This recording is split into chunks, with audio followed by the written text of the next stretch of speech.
Hello, and welcome to a vintage story thing. Last time I saw you, we were just heading off to get some wood to make charcoal and clay to make some pottery. And there's some clay right next to home. I wanted to mention that the seed for this world, since so many people were asking about it, is now available. There's a link in the description to a Google Doc that contains the seed, and there is also a link in that doc to a download of the world backup. I pretty much selected a class, immediately backed out, made that backup, and then loaded back in to continue recording for making the video. So that is now available for everyone that was asking. I was withholding the seed a little bit just to kind of get ahead of some spoilers to discourage them, at least from the first video. But now that there's a bunch more hours in the world, I figure it is probably safe to release the seed and even that world download. Do note that you will need the world gen mods, or almost none of the world generation is going to work. Your terrain will not be the same because it needs the same world generation code in order to generate the same. But that is enough clay for right now, and it's starting to get late. And it is time for us to start some clay forming. Normally, I make a different set of things with clay, but this time we really need to get our storage under control. So I'm going to make a ton of storage vessels because that's what we need right now. So let's get to it. Just like napping, we need an empty spot in which to work. Actually, I'll do it out here. And then we shift right click, or we'll sprint right click. It's shift for me. I've changed a lot of my controls. That's actually why I tend to not mention specific keys. But we place down a piece of clay, and much like napping, we get a whole menu. Now, some of the things in this menu are modded in, such as these potion flasks, which we will not be making right now, but we probably will in the relatively near future. I'd like to explore the Alchemy mod. The raw nails and strips and the raw arrowhead molds are definitely from a mod, and I think there might be one or two other things in this menu. But for right now, we are making raw storage vessels, which is a 12 slot container. But if I look at a reed chest, you'll see that this is only 8 slots. So with this clay, this will have 12 slots in it, which is a significant upgrade. And I'm going to make... Honestly, I'm going to make 6. We need storage so bad. So this is going to take a minute. And a lot of clay. And with that layer complete, I can press F, and it opens up this menu, this tool selection menu. These first 3 change the size of how much clay we're depositing with a single click. But this last one here duplicates layer, which just duplicates the layer directly below the one you're currently working on. So with that, I can just hold right click, and it does it itself. It's very nice, especially when we're building something like this that is very tall and hollow. There's our first storage vessel done. We can just pick it up, and we'll put it into one of what will become a kit kiln. I'm going to start working on the next of them. I think, well, no, I need a cooking pot. I'll make some bowls. Let's do that first before I forget. There's our cooking pot, and I'm going to kind of stage some of these. So the raw storage vessel takes up the entire block, the entire pit kiln, but a lot of clay objects only take up a quarter of the block, kind of like ground storage. So I can make more here. I'm going to make another cooking pot. I'm not sure what I'll put in the rest of this. While doing this clay forming, I just had a thought. I should replace the torches around home. Torches only last for 48 hours before they extinguish. But if you boop them and place them back, it resets the timer. think... Oh, no, there's one inside, too.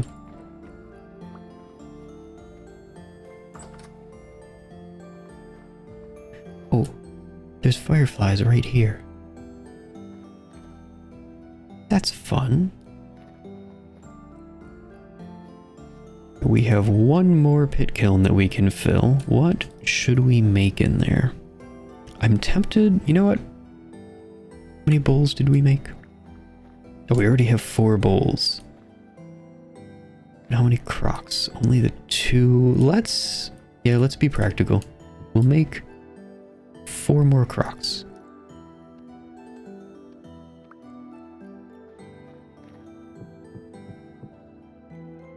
And that is all of our pit kilns full, though now we need to start them. Going to hang up our shovel. Still need the axe and our knife. Oh. Yeah, that's the downside of the crude door. Sometimes it falls right off the hinges. And my knife is getting low, so I'm going to take a piece of obsidian and 1 bone with us.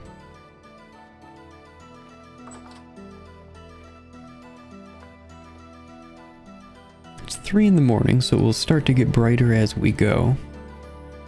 Let's get a bunch of grass. So we need 3 things in order to fill and then light our pit kilns. That is a bunch of dry grass, sticks, and another fuel source, and that can be firewood or peat or charcoal or coal. Actual coal, not just charcoal. Since we have 6 pit kilns, we will need 60 dry grass. So that's the magic number we're looking for right now. 1 more. There we go. Oh, how much durability does this have left? 8. Is this the first knife? No, this isn't the first knife. You know what? It's so low. I'm just gonna chuck it. And let's make our obsidian knife, our very fancy obsidian knife. So we take our stone and we place it down on a surface, and we click again, and we get our knapping interface. I'm going to pick the knife blade, put a bone under it for a handle, and look at that, 255 durability. Very nice. But since we're running so low on inventory space, let me set that down. Since we're running so low on inventory space, I'm going to load these up right now.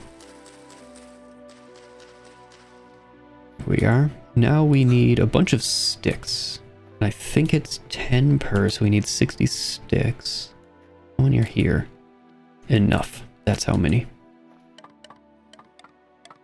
Okay, and now that we're loaded up with dry grass and sticks, now we need the fuel source on top.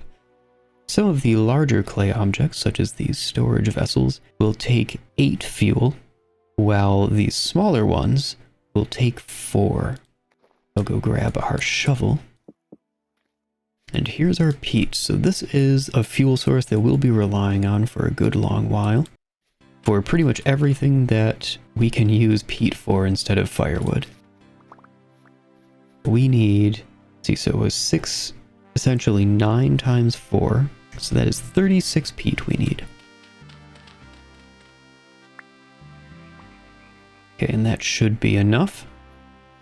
We'll just leave the rest here. You are able to stack peat into nice little piles, but since it is just a stone's throw from our home, really, I figure it's probably easier to just leave it be. We will excavate it as we need it. So let's start with the small ones. And this pit kiln is done now. But these 3 take 4 more. They take twice as much fuel. And yet we did just enough. I'm going to start these up, just holding a torch to the peat. And while those are going, let's open the handbook to the guide on pottery, because that will bring us to the pit kiln information, which mentions that a pit kiln with firewood takes 20 hours, peat takes 16 hours. So we have 16 hours until our pit kilns are done. And boy, look at them go in the background there. Brown or black coal will only take 12 hours, and if we use charcoal as a fuel source, that would only take 10. We're still getting a pretty good savings with just the 16 hours. So those should be done around, what would that be? 10 o'clock tonight, or at 22 hours, 2200. Somewhere around there, I think a little bit after. But in the meantime, we need to make some charcoal. So I'm going to grab our axe and head off to the tree line to get some more larch. Because although peat is our fuel source of choice, so to speak, we still need firewood for some things, especially for turning into charcoal. That is a moose. I don't remember how much it takes to take down a moose, but oh no, I need sticks.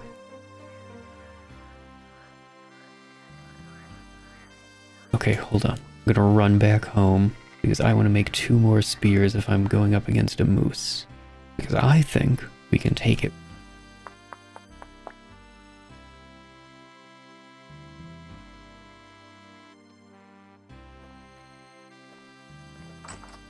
Oh, come on.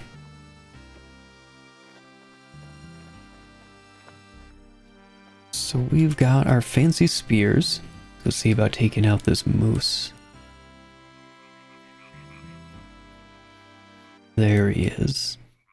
Alright, let's sneak up on him. Do our hunter thing.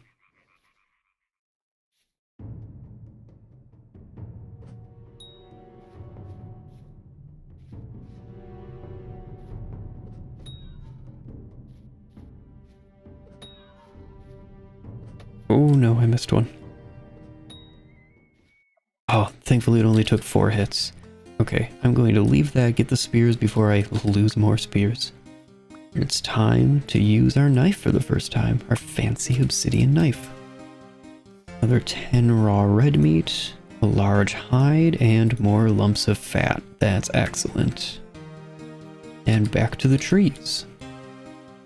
For kind of a lot of wood, actually.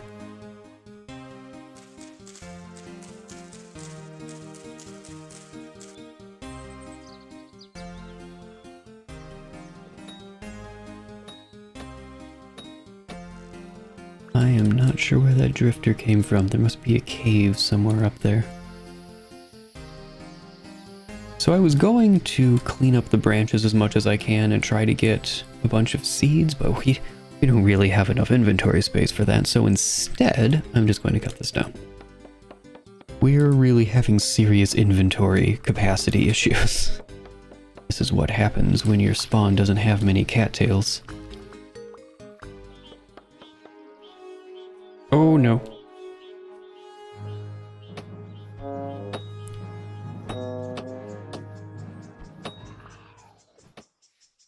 Yeah, even with playing with surface rifts off, it's like this. There's a cave up in here. Yeah, you can see it right there. And they're sneaking out of here. Which I don't love. I'm gonna try to get back to bringing this tree down, because we need the wood.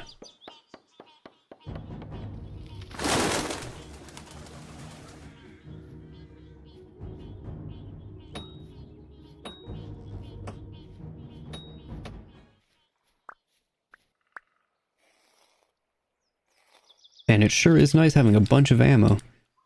Once we're able to make the switch to bow and arrow, that's gonna feel really nice. Okay, we have a decent number of logs, at least for our current limited inventory space. So I'm gonna head back home and turn this into firewood, start loading up our pit kiln. Not our pit kiln, and start loading up our little charcoal thing. I don't know what you would call that. Our charcoalium. No, that sounds like something made out of charcoal, or like fake charcoal from the 20s. So we have just a giant pile of charcoal, or of wood here. It's fine. And all that wood is just that much. And since that wasn't nearly enough wood, we gotta go get more. I'm not going to go right back to where that cave is though. Let's go a little bit more to the... Let's see, where is that? The west. A little bit more to the west side here. Oh, there's another fruit tree here. Pink apple tree. You know what? I'm gonna clear this out a little bit. Oh, this might be where that one drifter came from, and there's a quartz vein down there. Well, that's nice to know about. You know what? Looks like this is easy to get out of. Let's see. Oh, wow, look at this.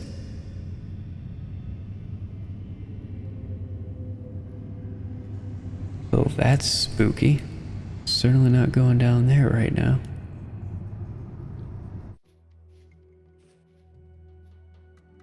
Oh, this whole area is kind of crazy. And there's a shiver there. Well, hopefully the shiver doesn't know how to get out.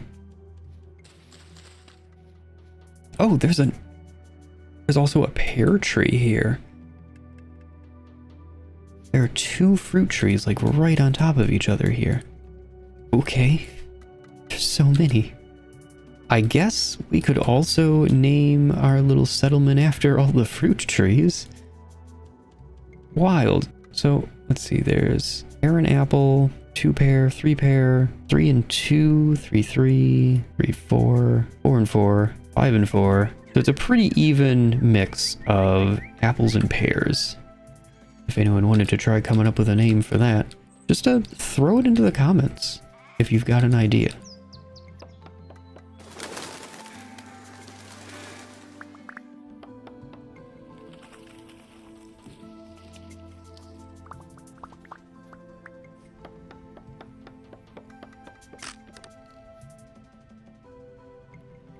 So there's part of the tree. Let's make another axe. Alright, our inventory is full, which means it is once again time to head back and dump some of this off. Thankfully it isn't raining, so I didn't actually need to cover the pit kilns yet. So hopefully that won't change.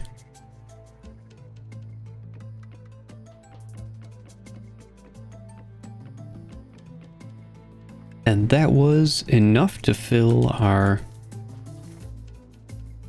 weird little pit to make charcoal in.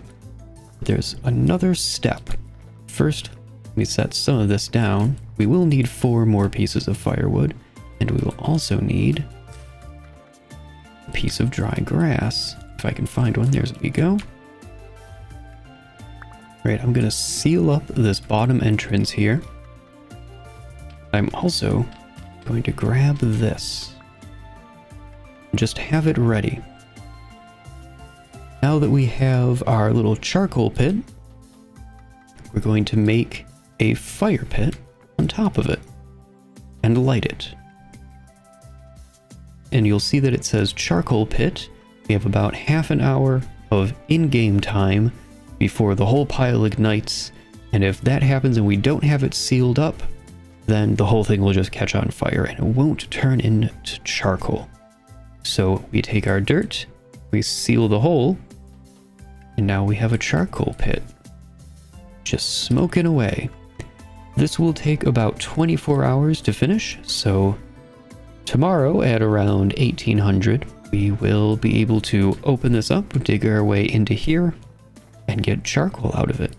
And hopefully, we'll be able to then sell that to, oh man, if we could sell it to the trader right in front of our house, that would be the best. But if not, I believe the survival goods trader should almost always be buying at least some charcoal, and I'd like to get us some gears. But we are now effectively just waiting for timers to finish. So I think, oh, it is getting a little bit late though. Since it's getting late and I already know several more things I want to clay form, I think I'm going to spend time doing that. though, I'm gonna go grab some more clay while we still have light.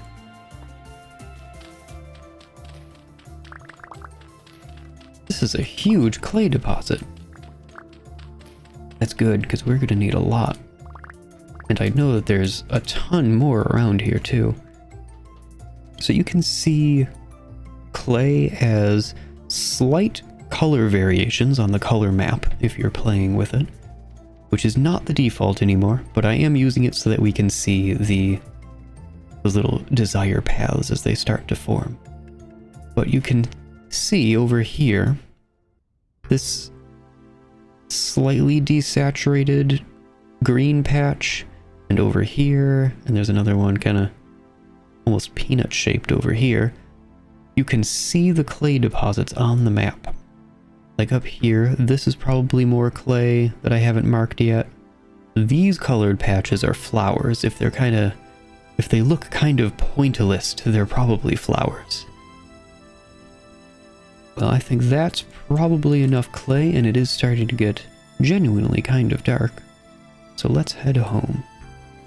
We'll do some more clay forming until the wee hours of the morning, and then we have some stuff to do.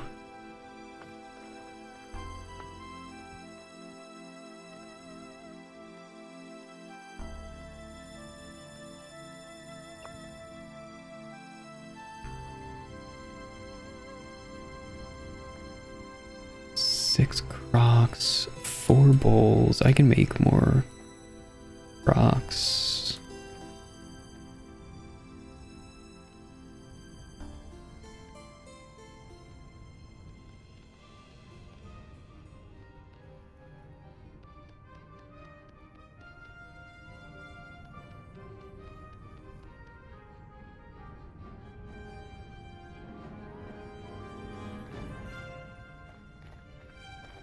Oh no, what is this? Shoot. Spears.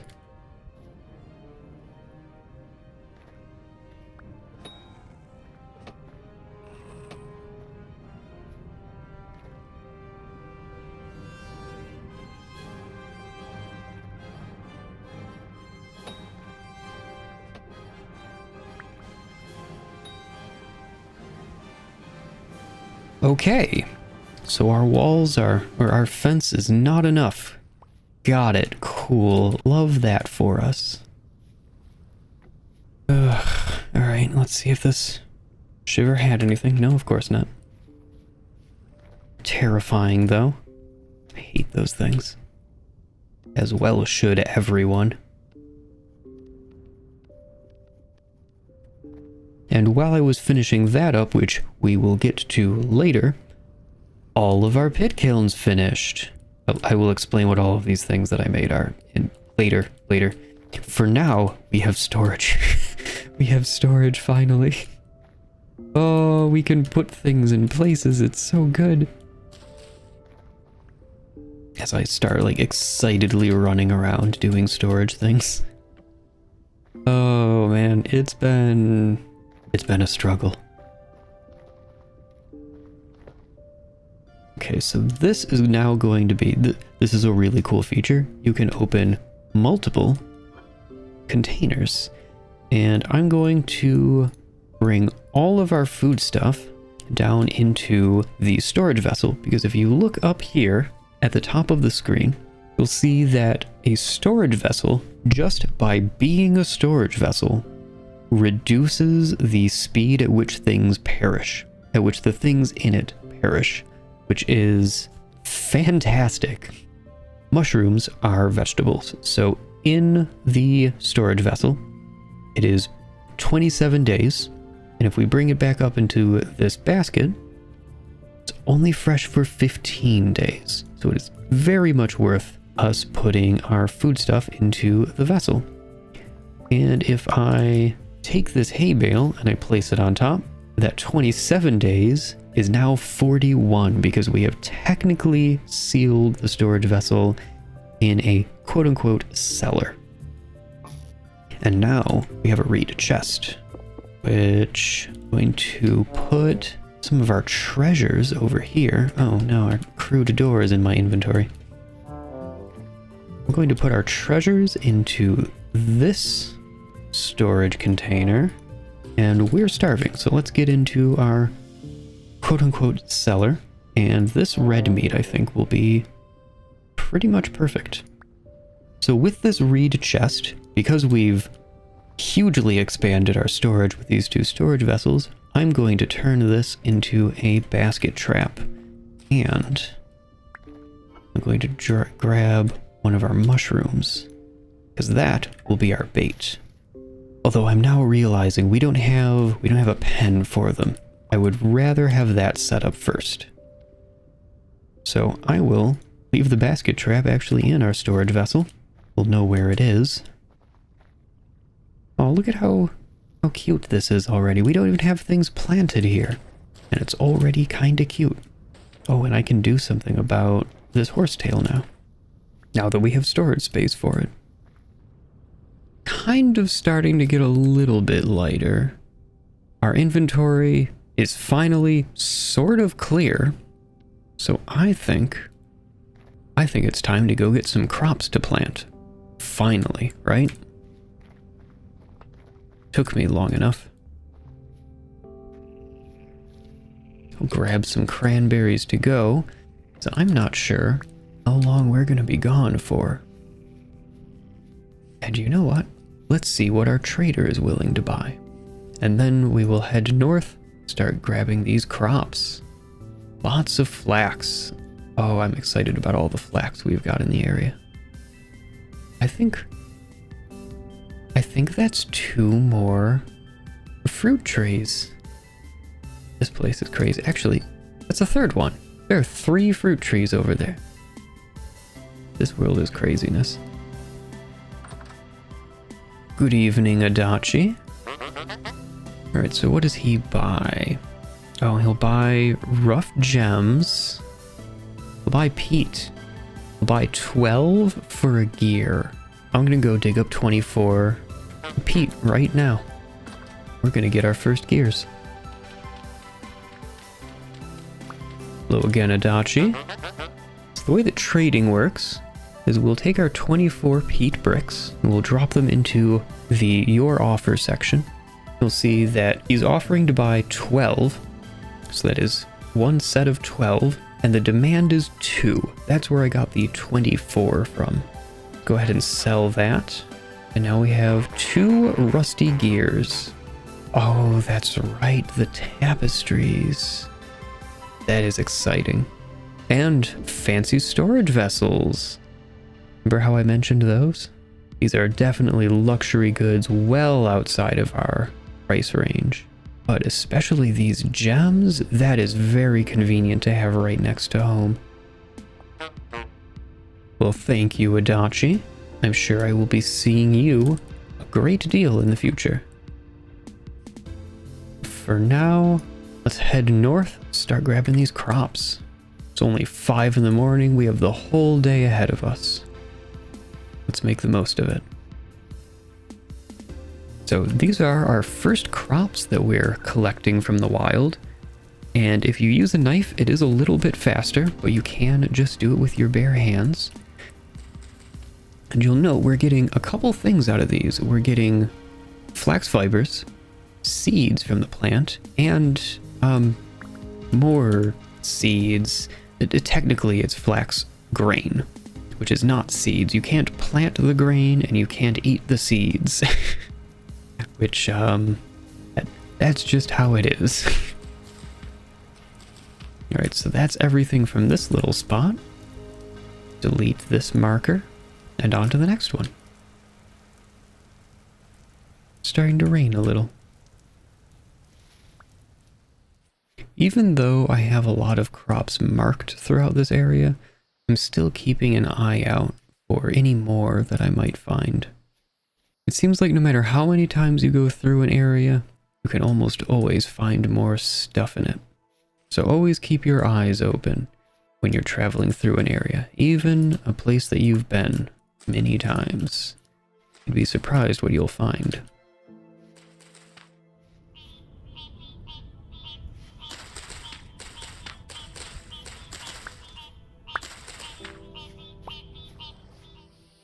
have a long-term plan for what I want our roofing to be, but we're going to need some temporary roofing. So I'm going to grab some of this toolie so that we can make a quick thatch roof without spending quite as much time cutting down dry grass to make the thatch. Toolie is a little bit more efficient, so I'm going to take advantage of that as best I can.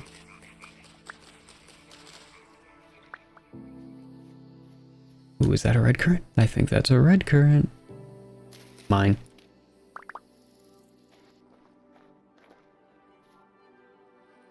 Do you see what I see? Cattails. They've finally grown back. So that's what we're doing now.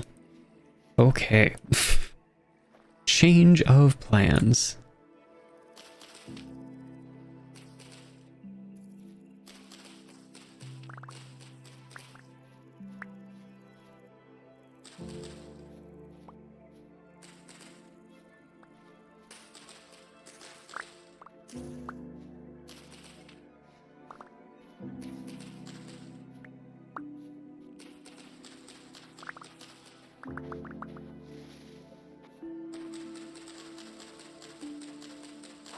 And now, since we have a little bit more inventory space, though this is gonna fill us right up, I am going to collect the cattail roots so that we can transplant these a little bit closer to home. And therefore, stay on top of harvesting them just that little bit more. And if I remember right, we harvested the cattails from all along this river on the same day, so they should all be grown in as well. This may be a weird time to bring it up, but if you dig the vibe, please consider to like and subscribe. Maybe that's a little bit much. But seriously, if you are enjoying the content and want to see more, do consider hitting that like or the subscribe button, or both. That would be spiffy. It does really help the channel, but also, if you subscribe and hit that little bell icon, you will get notifications when new episodes go live.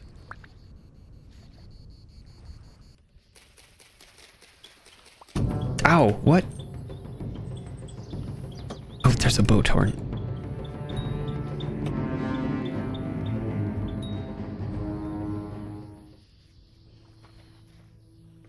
Okay. 2 hits. That's, at least it's only the 2. And nothing, of course. Why would there be anything?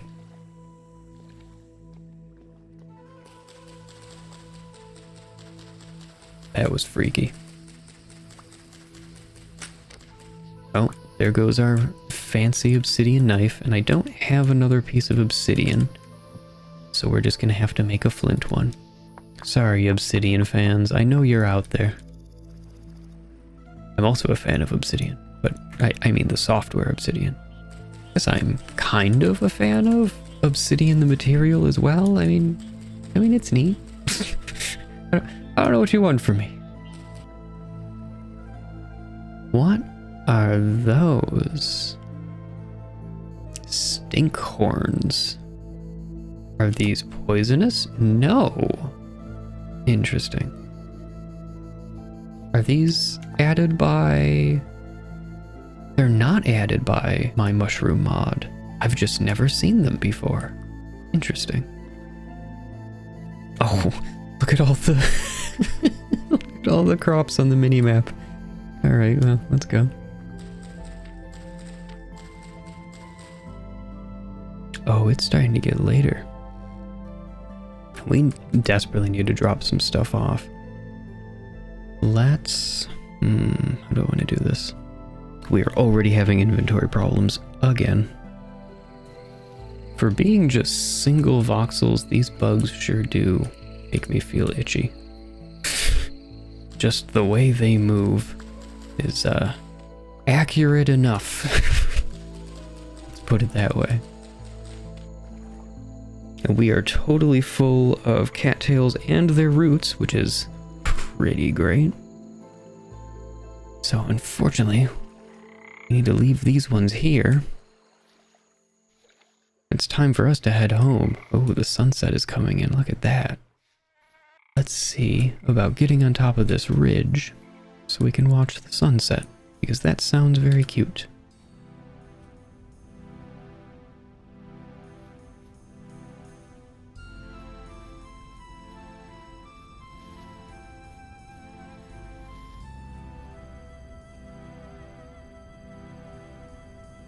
Sometimes I like to turn the HUD off and just watch the sunset.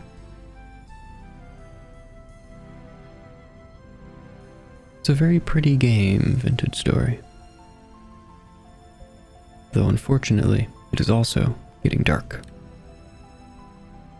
Our home is somewhere over those hills.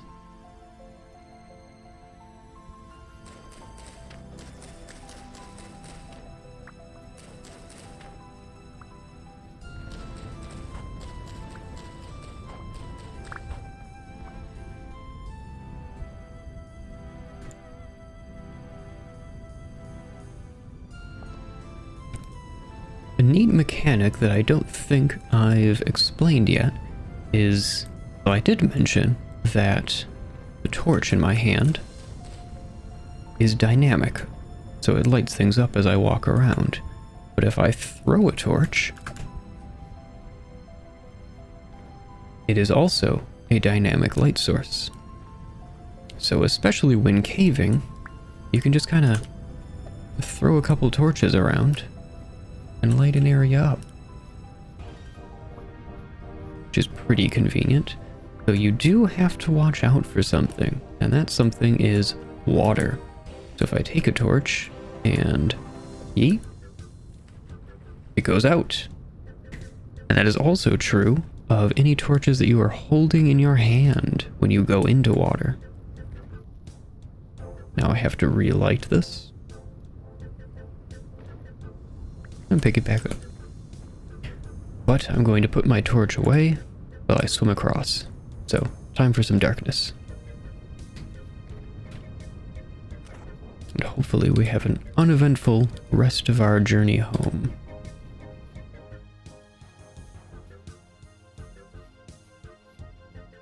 Ah, home. Although, did our torches go out? Looks like some of our torches went out. I wonder if it rained while we were gone. Uncovered torches will get extinguished by rain, as well as fire pits, as well as pit kilns, and I don't think fire pits will go out in the rain. Oh, it's burned out. It was more than 48 hours. Didn't think it would have been that long. Oh, we lost some torches, I guess. Let's replace this one while it's on our mind. Now that we're home, it's time to do something about our inventory. Well, we got enough thatch for 8 pieces of roofing. Yeah, it's not much, but it's a start.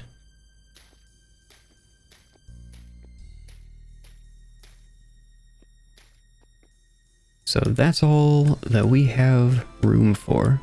We'll need another 24 pieces of thatch, which is going to take a lot of dried grass. Oh, and of course, the other buildings. Yeah, we might not. It might be a minute. It might be a minute.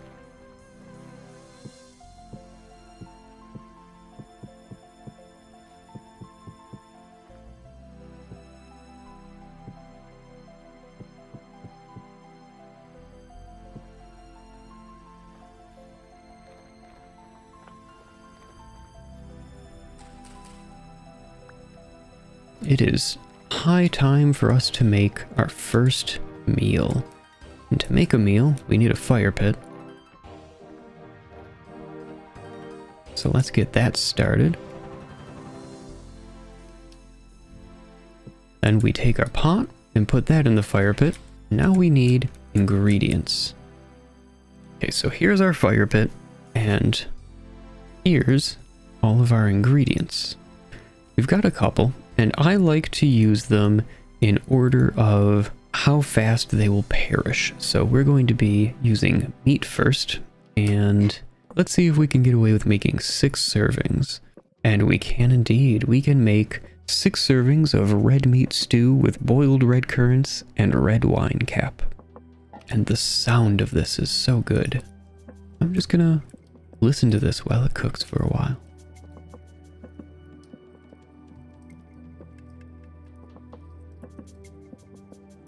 So we need more fuel for it, so never mind.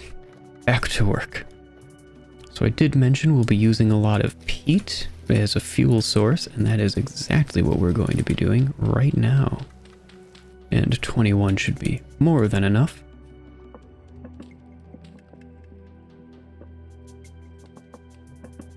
And as soon as this comes back up to 200, the cooking may continue. Excellent. And although we've run out of fuel, the temperature is still high enough this should finish on its own. And it did. Now you'll note a couple things here. It is perishable.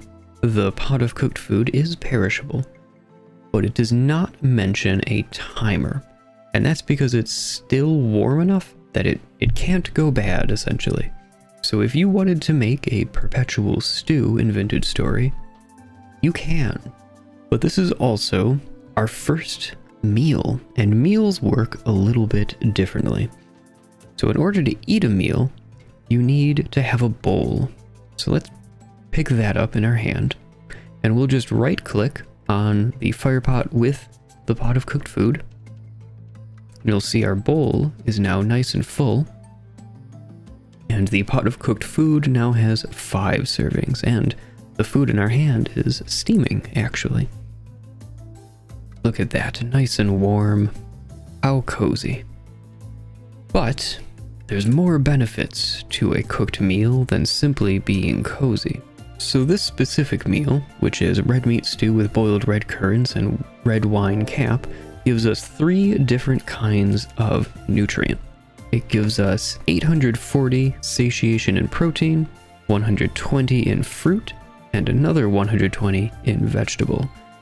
That is, each serving gives 1080 satiation or hunger, which should bring this up to somewhere around here, I believe.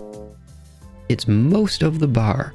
However, it is also 10 multiples of 100 satiation, which means it will pause our hunger for 30 seconds times however many units of 100 satiation the meal restores. So in this case, it will give us 30 seconds times 10 units of 100, which is 300 seconds or 5 minutes. So we will get 5 real-world minutes of no hunger accumulation, which is quite useful. So let's go ahead and have this meal so that we stop honking from starvation.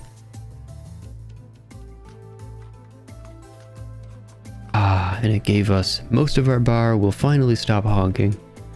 Put the bowl back down, and we can just leave this here. Or what we're actually going to do is take this crock and right click. So now if we mouse over that crock, you'll say it has 4 servings of red meat stew with boiled red currants and red wine cap, and it's fresh for 5 days. But if I come over here and grab a piece of fat or a piece of beeswax, once we have an apiary going, we can put that in our crafting grid along with the crock, and that allows us to seal the crock. So before sealing, this says it is fresh for 5 days. Once we seal it, it is now fresh for 40 days, but it gets even better. If I take this hay off of our makeshift cellar, this is fresh for 40 days, drop it in here, it is now fresh for 44 days because it is getting the bonus from the storage vessel. But again, 44 days, we seal our cellar back up. Now it is fresh for 65 days. Now you might think that 65 days is pretty good, but remember, Vintage Story has 9-day months. This crock, at the current temperature, will stay good for over 7 months. So that'll bring us into, let's see, it's June. So this will be good until sometime in January, maybe February. It'll probably last a little bit longer actually, because the winter months will bring the temperature down, which improves the storage times for all food, even out in the open, let alone in a cellar. This crock is already good to go for into the winter. We are officially preparing for winter. That's really all it takes to get started. Now we have some more things to fire and also more crops to collect. Let me finish doing inventory stuff. We picked up some spelt while we were out getting various crops, and this spelt grain is fresh for 90 days, even sitting in our inventory. We drop it into the vessel and it's good for 3.5 years. But that's even in an unsealed cellar, so let's close that up. Now it'll keep for 5.1 years. Grain in an unground state, so before you turn it into flour, which we will get to eventually with a quern, but we need copper to be able to do that, so that will come later. But unground grain will keep for incredible lengths of time, and if you're in a pinch, you can always make porridge out of it. So grain is great to just have around. And we've got a stack of cattail roots. Let's put it somewhere. Where should I go? You know what? I'm gonna go down to the water's edge over here. You don't need to plant cattails near water. It does not need irrigation. You can place it wherever you want to. I could just turn this into a field of cattails. You know what? That is exactly what I'm going to do. We're gonna just plant them right here. And there's our cattails. We'll want to check this periodically for whenever it refreshes and then harvest them. I'm actually going to finish the roof on our pit kiln shelter, since I am hearing a little bit more rain than I'm really comfortable with, given that our pit kiln is currently totally unprotected. So to make more thatch roofing, since we don't have access to any more thatch, at least I don't remember seeing any, we'd need to just collect an incredible amount of dry grass. So I'm gonna spend a while doing that. Don't envy me.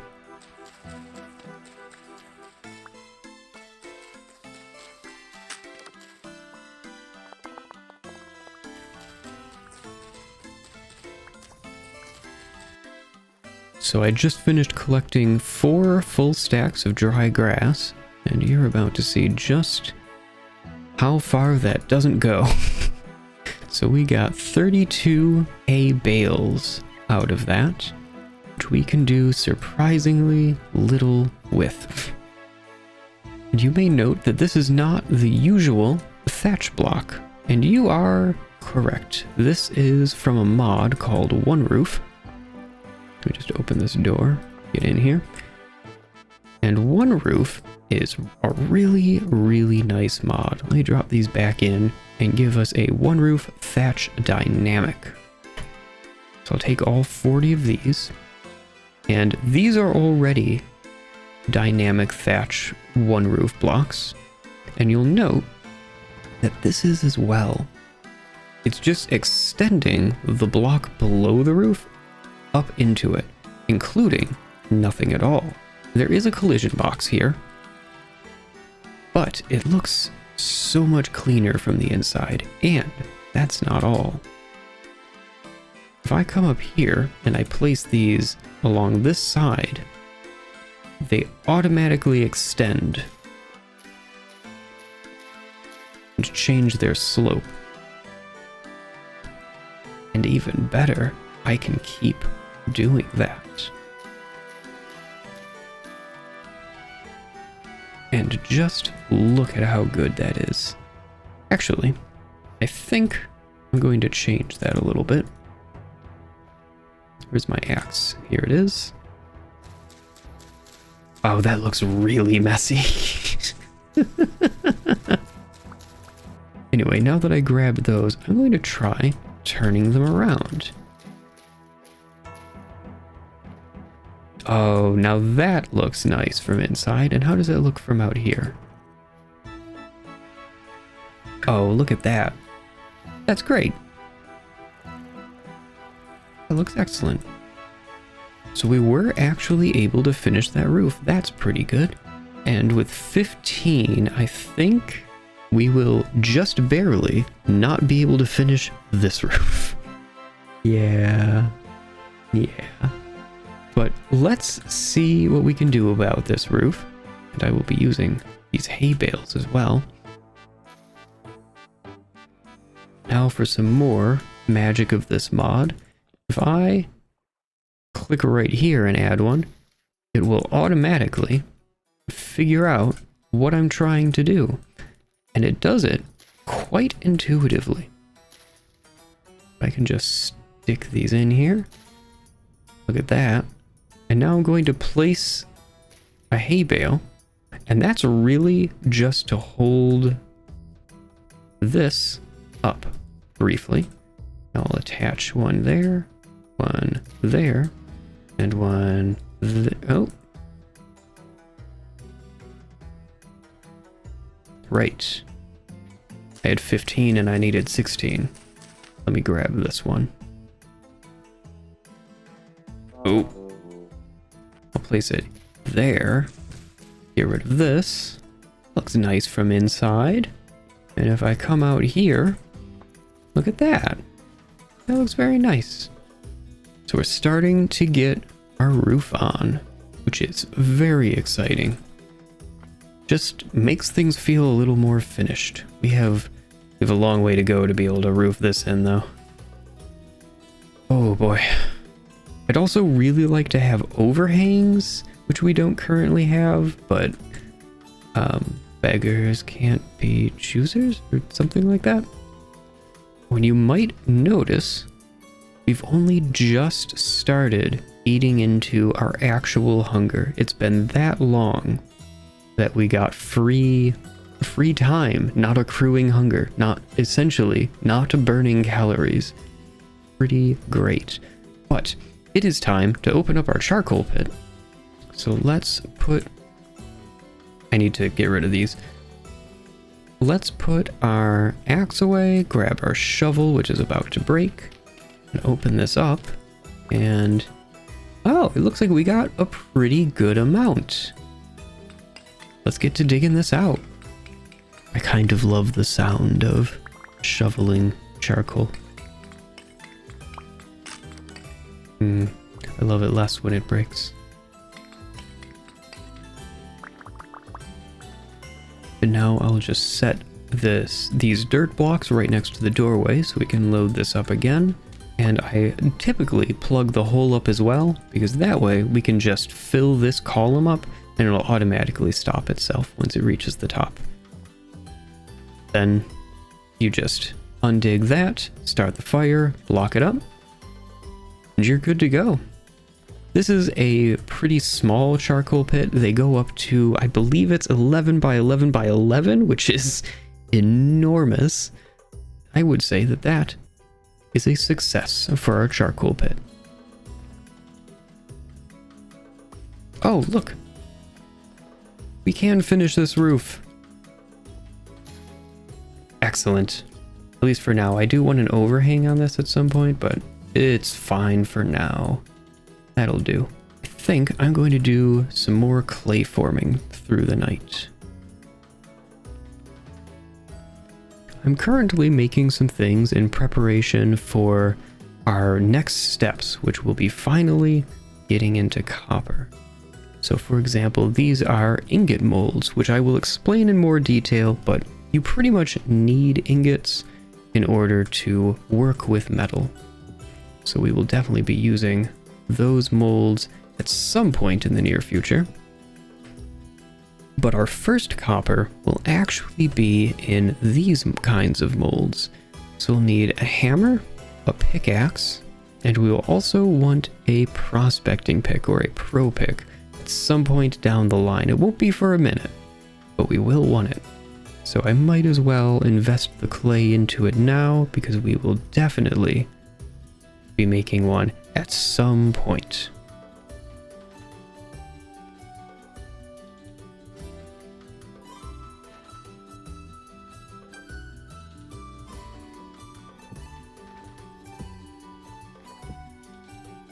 And we still have 3 more quarter slots open in this batch.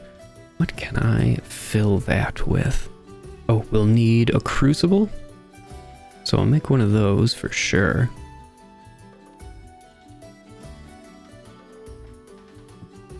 Drop that in there. We still have 2 more quarter slots. What can I do? You know what? Let's make some flower pots, honestly. I'm not even kidding. So while I'm making this flower pot, I did a little bit more poking around in the Alchemy system, which is a mod, but oh, I'm excited. I think that's going to be a lot of fun for us to mess with and learn. It looks like there's a lot of steps and they're kind of complicated, a little bit tedious in a good way. There's like poisons that you can make if you combine the wrong ingredients, and there's multiple steps to the... It's going to be fun. And it ties into other systems, like you need aqua vitae for the best tier of potions, so I think that's going to be really fun to explore.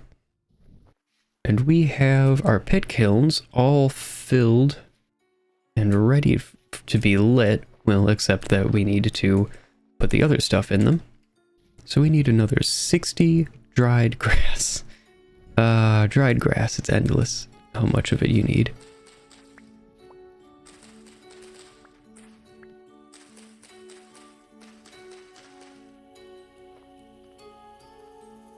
One stick left.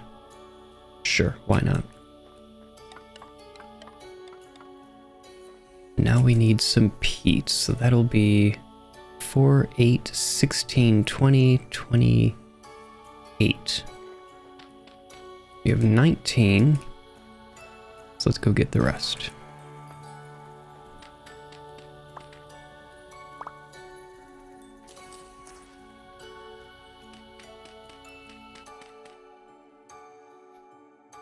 Oh, I thought the anvil required 8. Maybe that's only firewood. Well, whatever. Let's get these lit. And would you look at that? Happily cooking away.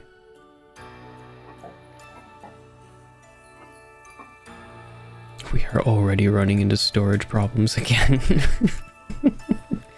It's endless, I tell you. Even though we now have the ability to make meals, I am just straight up cooking this raw bushmeat on a fire, because if we open up the handbook on it, we can cook it into cooked bushmeat, but you cannot make meals with it. It is not suitable for meals. It does look, however, like we can make a potion with it, but that is in the Alchemy mod. That is not vanilla, and we will definitely be looking into that. What does that do for us? Oh wow, that is just with like meat and a flour? It looks like specifically horsetail or corn flour. But what does that do? Oh, it increases animal seek range. Well, that's interesting. I wonder if there are ways to use potions that are not drinking them, because that seems not particularly beneficial. Well, I think it's about high time we did something about our farm here, because this is not particularly useful what's going on here. So let's grab our seeds, and we have a couple different seeds here. We have turnips, rye, spelt, those two are both grains, parsnip, and flax. Flax is also a grain, while turnips and parsnips are both vegetables. So we don't have any fruit, but that's what berries are for over there, and all of the plethora of fruit trees all over the place.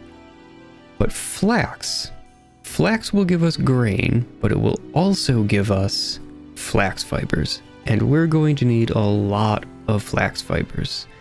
You may also remember that I said you really want to have 4 fields for your planting, and so that you rotate and use the nutrients more evenly and allow them to replenish between planting crops that drain that particular nutrient.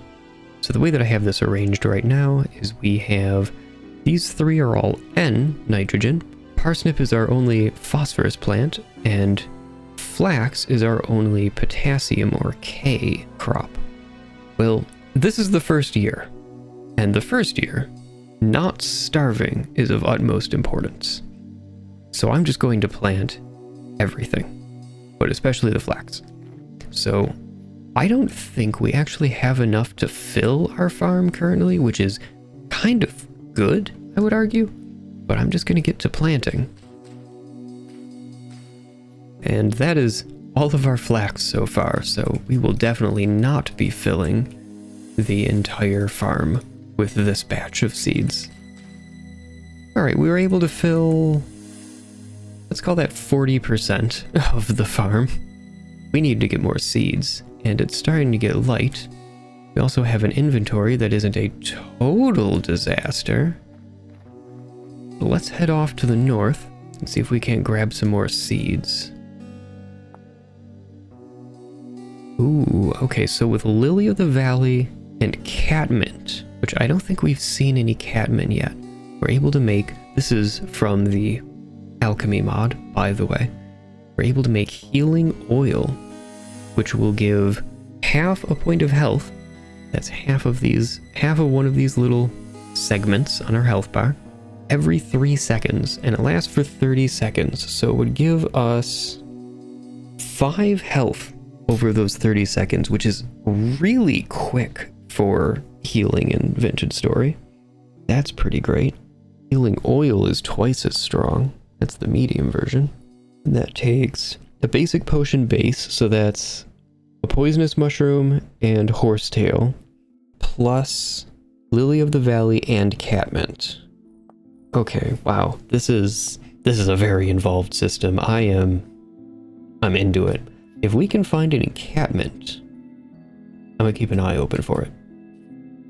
Because Lily of the Valley is right next to home. Catmint might be a little bit elusive since we haven't seen it yet. We can do a little bit of alchemy stuff before we have access to barrels, before we have copper. And I'd kind of like to start messing with the system. It seems really cool. By the way, you may have noticed that I swim diagonally very frequently.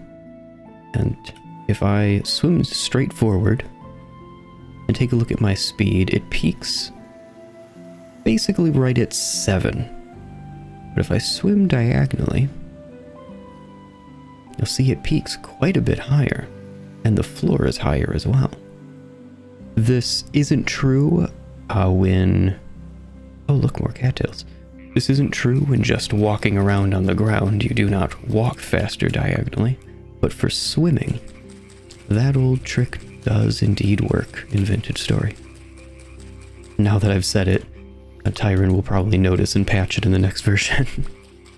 It's an easy little bug to fix.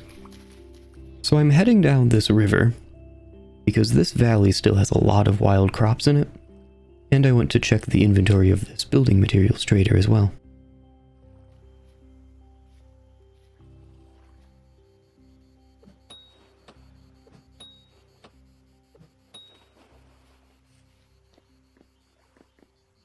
Whoa.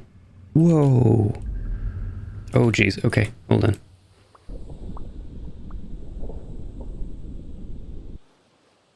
I'm just gonna get out of here with my spears. Never mind, moving on. That... Oh, there's another entrance here? Yeah, that's for us to explore at another time. Probably when we have armor. And not improvised armor. There is improvised armor that I haven't used yet. Let me pull it up in the handbook. It only costs firewood and a little grass and the use of a knife, which can be stone. But it really does not do very much for you. In my experience, it It kind of cuts off a little bit of that damage, but I find it's better to just not get hit. If you find you're struggling with taking too much damage, go for it. It's just not something that I've used very often.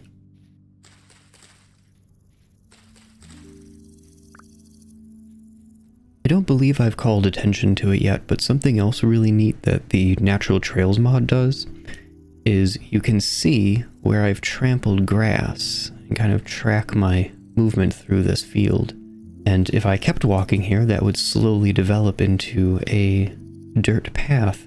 And I think that development of the world is really neat. It's a very visible representation of the influence that the player exerts upon the world, but also that the world exerts upon the player, as like we try to find the most efficient paths through a space and tread the same land over and over to get between different points of interest. I don't know, I'm probably being sappy and weird again. Ooh, there's Thule there. We can use that. We'll be grabbing that. Oh, onions. I think those might be our first onion seeds. Onions are fantastic for how long they last in storage. Just throw them into a root cellar in a storage vessel and you can keep them all year long. I think multiple years just from that. Don't need anything fancier. I could be wrong on that, but I think you can get multiple years out of them.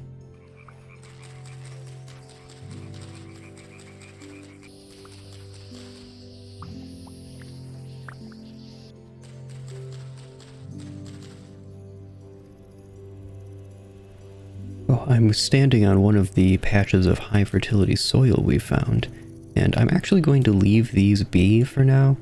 Once we establish our more permanent farms, we'll be coming back for these. Ooh. I think that's coal. Yep, brown coal. So that requires copper to break, but that's excellent that we already know where some is. Oh, and there's some more over there. That's very exciting. I'll just use this same pin, but that's good.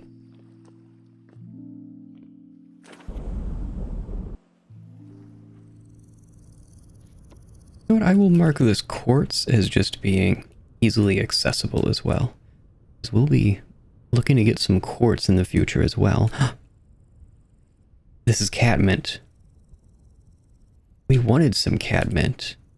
Okay, we're right next to the trader. Let's go visit that, but I'm going to remember these are here. We might come back sooner rather than later for these.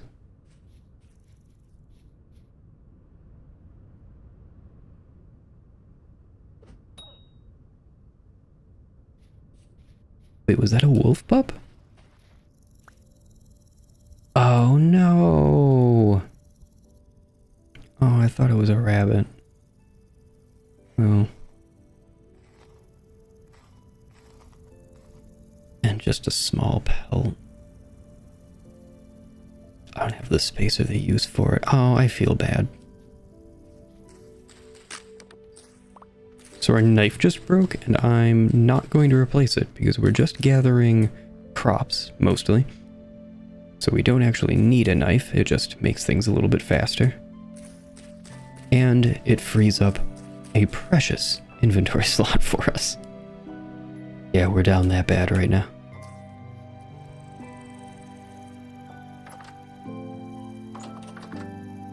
Hello, Haldor.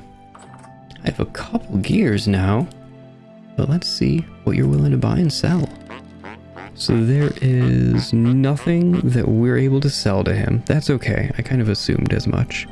But what can we buy from him?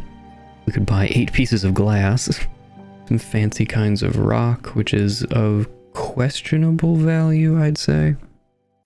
Alright, well, thank you, Haldor. We might return. We probably won't return. I don't think there was anything in that list we care about. Oh, look at that. I love the like fog that doesn't extend all the way into the valleys. It's such a good touch. That's a screenshot, right? Right, so I just hit Control F12 and You may have noticed that the game kind of locked up a little bit there. But if I turn my HUD back on, down here in chat, mega screenshot taken. So hitting just F12 will take a normal screenshot, which is fine and valid. But a mega screenshot. So if I get this open and pause the game so we don't start starving. So here's the screenshot that we just took, and you'll notice that the zoom is at 45%. This is 4 times my monitor's resolution. I have a 1440p monitor. So that's what a mega screenshot does. Super, super crispy, 15.5 megabyte PNG. So if you're ever in need of that, here you are. And I'll probably bring this into Photoshop and get rid of this weird errant particle that I don't know what it's doing there. But I'll probably share this in the Discord. Oh, it's getting genuinely dark, and I'm near these caves. Hey, Halder, I think I'm spending the night here again. Whoa, there's another cave. Wow, this place is dangerous.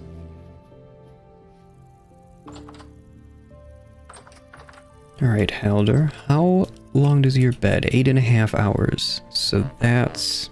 it would be like 4. It's kind of starting to get... yeah, that should be light enough, actually. Let's do it.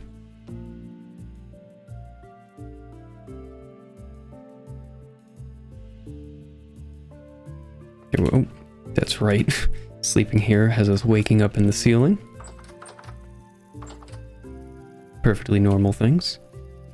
Wow, it's almost the exact same amount of light as when we went to sleep. But now it should be getting lighter as we go. So our inventory is a bit of a mess. I think we need to just head home, honestly. But I'm gonna scoop up this catmint there. I see there's a couple bunches of it now. And that's heather.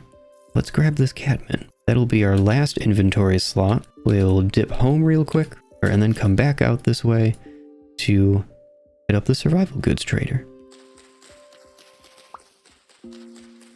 Another trick you can use to free up a single inventory slot is obviously eating things, but you can also throw your torches into your offhand, and then you can use that hotbar slot. However, be aware that having something in your offhand will increase your hunger rate. So you don't want to do that for too long if you can help it. Huh, there's peat up in the side of that cliff. Yeah, that can stay there.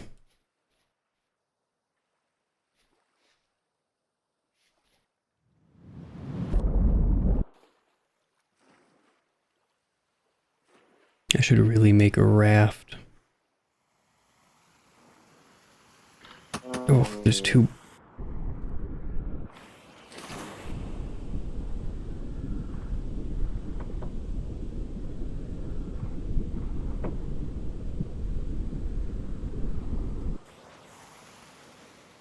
Ooh.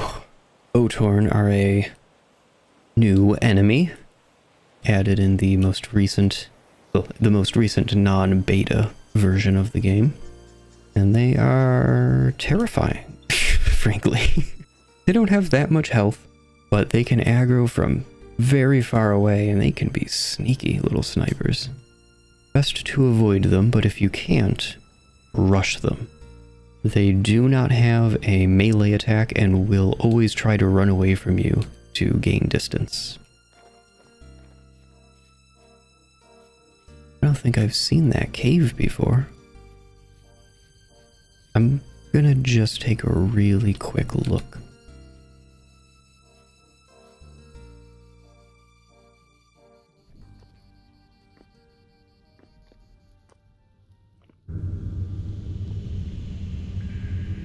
Oh, look at that. I've definitely walked around that hole before. There's some rusty gears here. Don't mind if I do.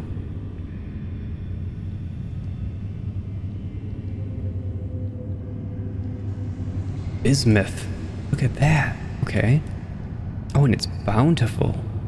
Well, that's very exciting. So if I open the handbook on that, which does pause our game, you can also toggle that feature, by the way. Speaking of, if you are playing yourself and you're very new to the game, something you can do during the night is reading through the handbook. The tutorials and guides can teach you so much, and really just clicking around and seeing what ingredients are used to make what is incredibly helpful. So bismuth ore, of course, drops bismuthinite, which is the ore for bismuth, and from there you can make bismuth bronze, which is, there's multiple kinds of bronze. Bismuth bronze requires bismuth, zinc, and copper. There's also black bronze, which requires copper, silver, and gold, and tin bronze, which is just copper and tin. The different kinds of bronze are mostly interchangeable in terms of their durability and damage and the like. There are nuanced differences. They mostly don't matter. As long as you can achieve bronze, you're into the Bronze Age. But though we can't do anything with this right now, that is still very exciting that we know where some bismuth is. And I just saw a shiver. We're gonna get out of here. That's enough of that. Yep, there it is.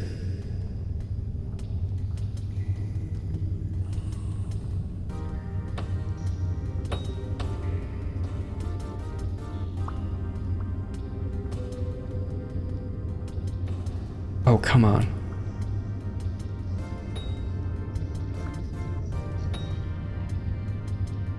There we go. Finally got it. Whoa.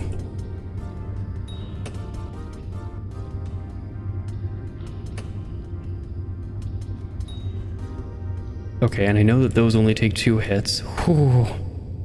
I don't have a knife. I can't loot these. Oh, wait. Why do I suddenly have room in my inventory? Oh, because of the spears. Okay. I need to work kind of quickly here. And let's be honest, the chances that there's actually something in these guys is incredibly low. But I should probably still check. And we just got a temporal gear. Well, that is definitely worth it. Like the one thing that would have been worth it. Well done, RNG. Actually giving me something worthwhile. Okay. We are again having space problems, though. I'm gonna chuck these bones, because we have a bunch of bones at home. And that's... There's 1 spear. Oh, that spear has a lot more health. I will chuck this one, because it's the lowest health. Right now, we need to get home to do something about this. I really like the layered fog like that. Instead of just being everywhere, it's so... There's something about that in real life as well that's just really neat. It, like, enhances the verticality of a landscape, I guess. Makes it a little more visible in a sense. It sells the volume of height.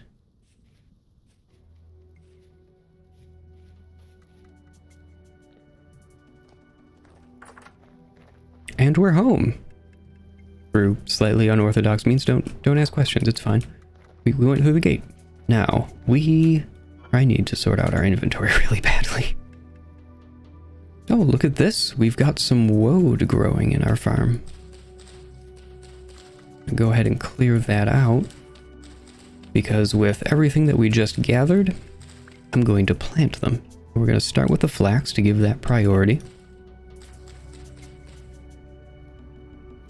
And get that torch out of our hands so we're not just burning hunger. And we still have more space to plant. We will be making more trips up north, and there are plenty more points for us to gather crops from. So that is what we'll be doing very shortly, but I'm currently starving, so we need to eat something. And while I'm starving, I wanted to make a point about starving kind of having its own benefits, in a sense. While you're starving, you can sprint to your heart's content, because if you have no hunger to drain, you can't lose hunger. So if you're starving, take advantage of that. Run home. Now I need a bowl.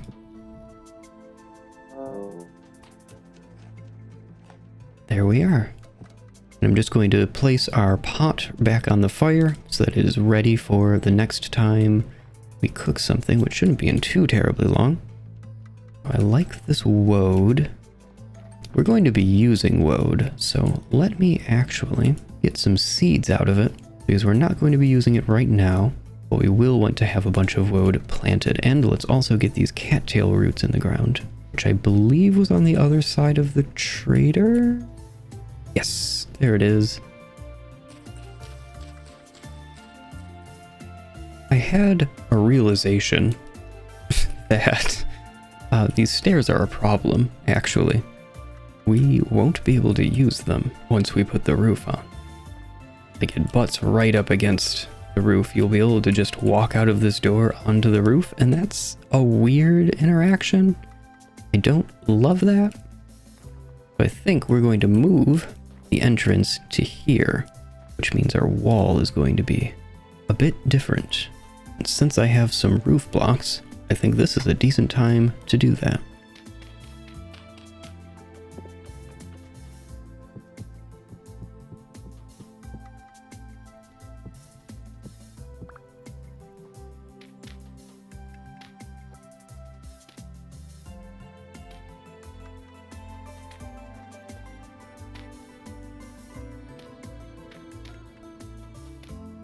This is part of my ongoing war against the drifters that keep invading.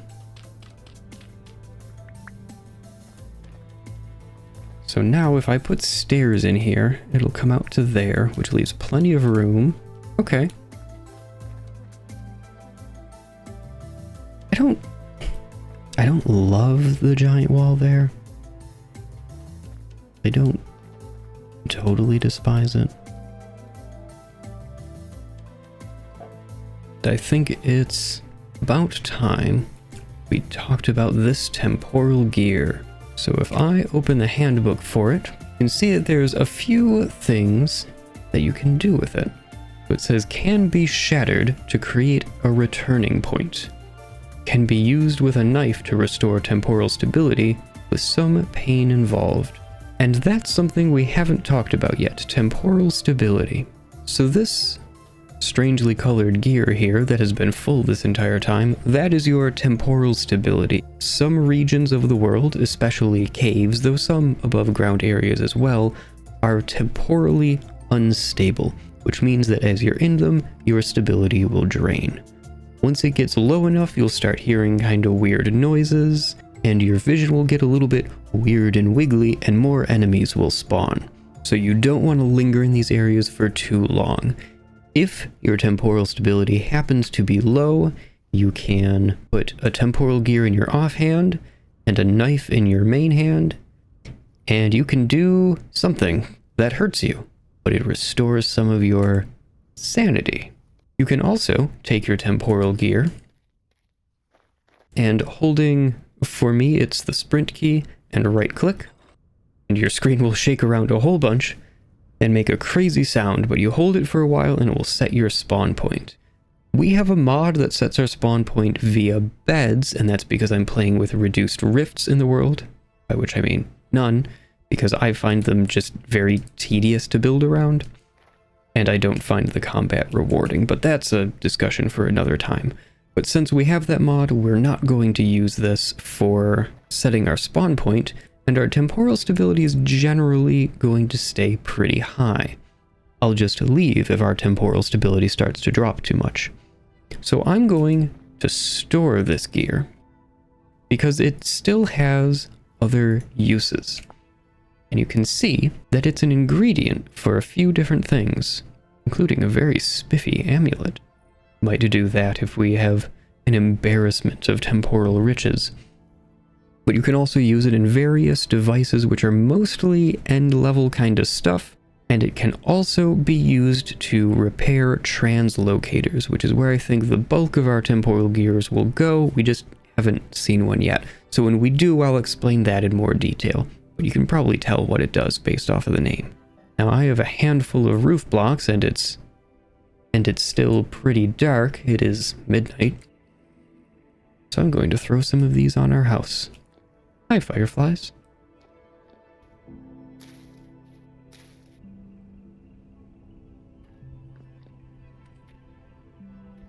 Yeah, so we still don't have very much roof. I'll have to work on that before the winter. Or possibly even sooner. And now that our inventory is mostly sorted out, it's time to address some things that we had going on at home while we were out. A bunch of our clay stuff is done, so I'll just pull this out. I have no idea where to put anything. There for now, I guess. We have our ingot molds. Oh, we have some flower pots. That... yeah. They can go somewhere. Come on, man.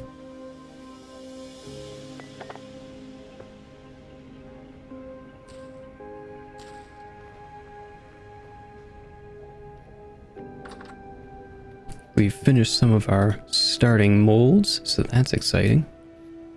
And that is everything that we've fired. Excellent. And it also includes this, which is a modded thing. Oh, where did my mug go? Oh, I'm holding my mug.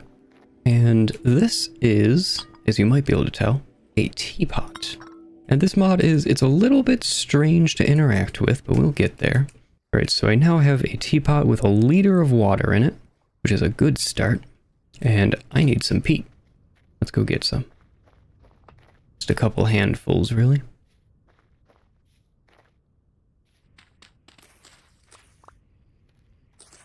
10 should be more than enough, so let's head back. Let's fuel our fire, start this up. And now that it's lit, I want you to carefully watch the temperature.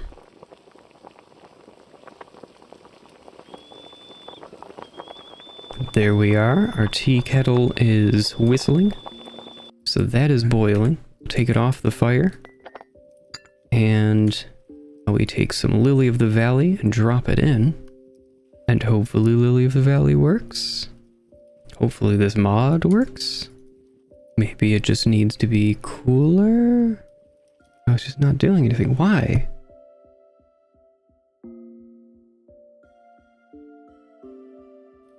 There we are. Now, what is the temperature that it likes? Because 100 is far too much. And I was just struggling with this. It is 1 flower per liter. I thought it was 2 for some reason. It was 1 flower per liter. And this is entirely too hot right now. But it is brewing. I have my mug all ready. And you know what? I'm going to carry this off somewhere. Let's take a seat up here. I can set my tea kettle down. Take a seat, which, by the way, sitting decreases how much hunger you accrue over time, so I do recommend sitting from time to time. And how is this coming along? Ah, now it's brewing properly. So it likes to be around 75, or it likes 70 even more. Brewing quite quickly now. Yeah, I see you. You can stay right there.